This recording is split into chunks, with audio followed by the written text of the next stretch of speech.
الحمدللہ رب العالمین والعاقبۃ للمتقین الصلاۃ والسلام علی سید الانبیاء والمرسلین وعلی آلہ واصحابہ اجمعین۔ محترم ناظرین، آج ہم جس موضوع پہ بات کرنے جا رہے ہیں وہ درود ہجری کے حوالہ سے ہے۔ درود ہجری حضرت ہجر علیہ السلام کے نام کے ساتھ منسوب ہے۔ درود ہجری اولیاء اللہ کا وظیفہ رہا ہے اور اولیاء اللہ نے درود ہجری سے بڑے فیوز و برکات حاصل کیے، بڑے کمالات حاصل کیے۔ درود ہجری جس نے بھی پڑھا اور جس کثرت کے ساتھ پڑھا، اللہ تعالیٰ نے ان کو اتنی ہی بلندیوں سے نوازا، اتنی ہی بلندیوں پہ ان کو پہنچایا۔ تو بزرگان دین نے درود ہجری کی کثرت کی ہے، کثرت کے ساتھ درود ہجری کو پڑھا ہے۔ حضرت شیر محمد شرک پوری رحمۃ اللہ تعالیٰ علیہ آپ کے معمولات میں سے تھا، درود ہجری کو آپ کثرت کے ساتھ پڑھتے اور اپنے مریدین کو درود ہجری پڑھنے کی تلقین بھی کرتے۔ تو وہاں پر شرک پور شریف میں آج بھی اسی طرح سے ہی درود ہجری کی کثرت کی جاتی ہے۔ اور اسی طرح حضرت بابا فقیر محمد چراہی رحمۃ اللہ تعالیٰ علیہ آپ سلسلہ نقشبندیہ کے سلطان بر صغیر پاک و ہند میں حضرت بابا جی کا جو فیضان ہے، اس سے چورا شریف کا جو فیضان ہے اس سے کون واقف نہیں ہے۔ آپ کے معمولات میں سے بھی تھا کہ وہ بھی درود ہجری کو کثرت کے ساتھ پڑھا کرتے تھے۔ تو اپنے مریدین کو اور اپنے خلفاء کو درود ہجری کی خصوصی تلقین کیا کرتے تھے۔ میرے شیخ بھی درود ہجری کی ہی تلقین کیا کرتے تھے، مجھے بھی آپ نے درود ہجری کو ہی کثرت کے ساتھ پڑھنے پہ مامور کیا، اور الحمدللہ جس قدر بھی میں وہ پڑھ سکتا ہوں درود ہجری کی کثرت کرتا ہوں۔ اسی طرح شاعر مشرق قلندر لاہوری علامہ اقبال رحمۃ اللہ تعالیٰ علیہ سے کسی نے پوچھا کہ حضور آپ کو حکیم الامت کا لقب کیسے نصیب ہوا؟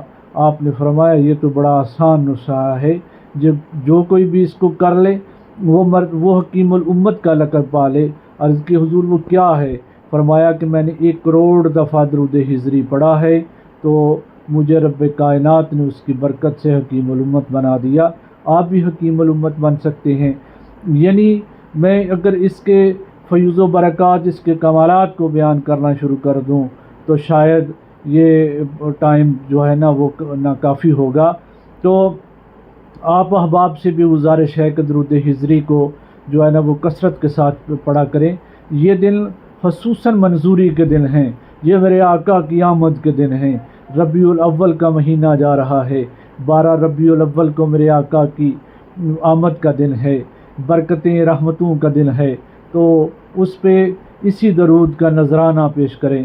اس کے پڑھنے سے اب جو فیوز و برکات حاصل ہوتے ہیں ان پہ میں سرسری سی نظر ڈالتا ہوں کہ جو درود ہجری کی کثرت کرتا ہے وہ حضور نبی اکرم نور مجسم شفیع معظم رحمت کل مولا سبل ختم الرسول الرحمت للعالمین کا مقبول بندہ بن جاتا ہے۔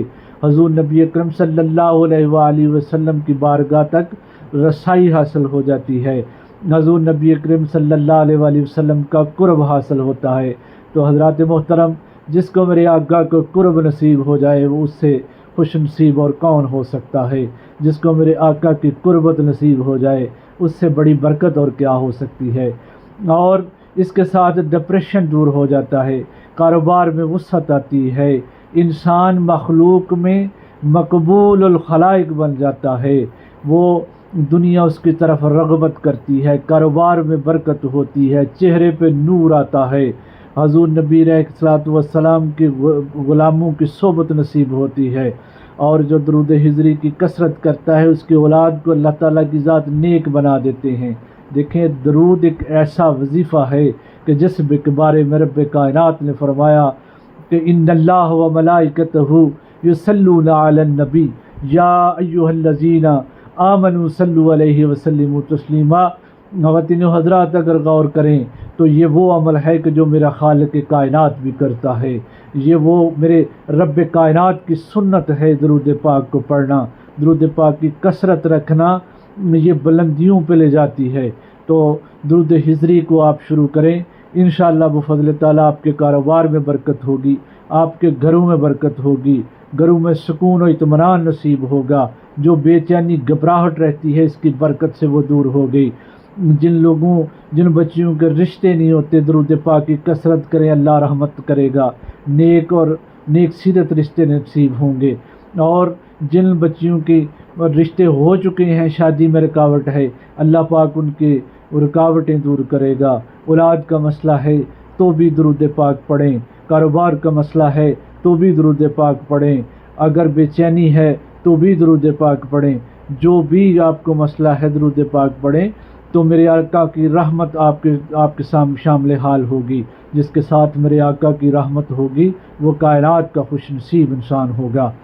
تو صلی اللہ علی حبیبہ محمد وآلہ وسلم، صلی اللہ علی حبیبہ محمد وآلہ وسلم، صلی اللہ علی حبیبہ محمد وآلہ وسلم۔